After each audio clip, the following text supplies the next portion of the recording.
6h10, Laurence Perrault. Et que pensez-vous du Conseil constitutionnel qui a censuré l'interdiction des réseaux sociaux aux moins de 15 ans? Est-ce que vous êtes d'accord, pas d'accord? Je vous attends au 0826 300 300 également pour me donner votre avis. Mais je voudrais, à ce moment de notre émission, à 8h17 sur Sud Radio, m'adresser à vous. Vous qui peut-être avez autour de vous quelqu'un qui consomme du CBD, ou vous-même peut-être en consommez-vous. C'est dans l'actualité aujourd'hui, le CBD de synthèse, de plus en plus dangereux. Pour en parler, j'ai le plaisir d'inviter Jean-Michel Delisle. Bonjour, docteur. Bonjour. Vous êtes psychiatre, addictologue et président de la Fédération Addiction. On en parle parce qu'on parle beaucoup du CBD aujourd'hui comme une alternative légale et sans danger, sauf que on tire la sonnette d'alarme, la sonnette d'alarme en ce moment et depuis plusieurs mois. Qu'est-ce qui, pour vous, est dangereux dans le CBD actuel ?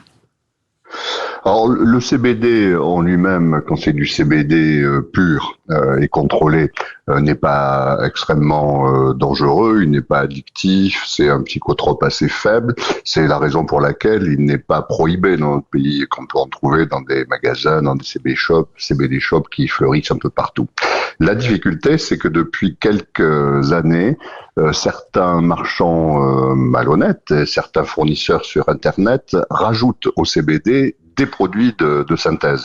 Puisqu'il faut comprendre que les cannabinoïdes, il y a différents styles de cannabinoïdes qui viennent se fixer sur nos récepteurs cérébraux. Il y en a qui sont naturels, comme le THC, la drogue qu'on trouve dans le cannabis, également le CBD. Mais depuis, l'industrie a fabriqué des cannabinoïdes de synthèse qui sont pas du tout naturels et qui sont beaucoup plus puissants que le THC lui-même. Ce qui fait que quand ces produits sont pulvérisés sur du CBD ou des fleurs de CBD, à ce moment-là, c'est un produit qui va avoir un effet totalement dévastateur, et ce d'autant plus que souvent des usagers de CBD ne s'y attendent pas. En fait, c'est fait à leur insu.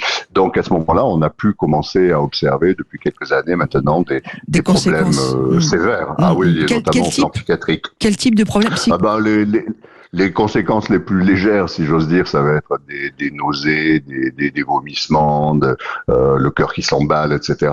Mais très souvent, hélas, ça va aller plus loin avec de réelles attaques de panique, des crises d'angoisse qui peuvent conduire, dans certains cas, à des passages à l'acte très dangereux. Wow.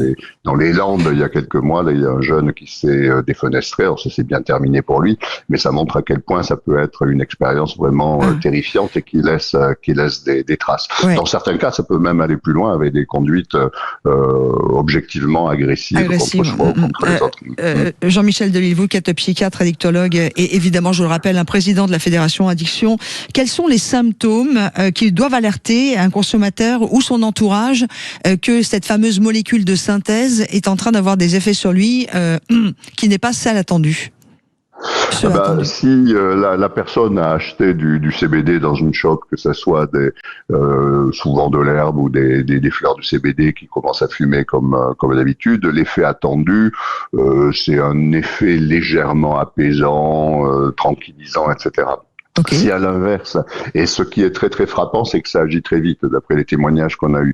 Si au bout de 3-4 bouffées, la personne commence à sentir qu'il y a un malaise, un petit peu des vertiges, que le cœur commence à accélérer, etc. À ce moment-là, il faut arrêter net parce qu'on peut supposer que c'est un CBD frelaté et qui a été coupé avec des cannabinoïdes. Et a fortiori, si on commence à être inquiet, angoissé, qu'on se demande ce qui va se passer, qu'on a peur de mourir, là, évidemment, l'affaire est gravissime, oui.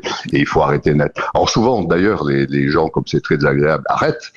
Hélas, les effets sont tellement puissants et relativement durables que les effets vont continuer à monter encore pendant un certain temps, ce qui peut être l'origine d'accidents. Et en termes de durée d'effet, vous nous en parlez à l'instant, mais ça peut aller jusqu'à combien de temps derrière ?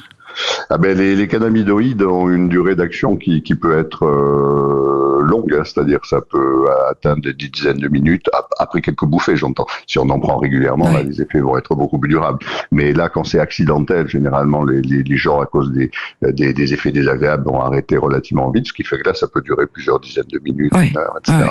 Donc, c'est vraiment une expérience très, très déstabilisante et qui fait peur à ces jeunes gens quand ils finissent par en sortir. Les professionnels de santé, comme vous, docteur Delisle, vous qui êtes psychiatre addictologue, vraiment tire la sonnette d'alarme, parce que ce CBD de synthèse, en tout cas cette molécule de synthèse, qui n'est pas la molécule naturelle que l'on trouve habituellement dans le cannabis, a des effets extrêmement dangereux. On va dire les mots comme ils sont, on va pas se cacher derrière ça. On parle vrai sur Sud Radio, c'est trop dangereux.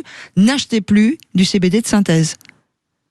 Oui, c'est-à-dire en tout cas quand les gens vont acheter du CBD, il faut qu'ils aillent dans une CBD shop sérieuse, contrôlée, qui affiche les analyses chimiques. Il est obligatoire de pouvoir fournir aux acheteurs des analyses qui contrôlent le contenu des substances pour s'assurer que d'une part il n'y a que du CBD, sachant un autre risque qui est un peu moins intense, mais qui est plus fréquent, c'est que la limite de THC autorisée par la loi dans les ventes de CBD, c'est 0,3%.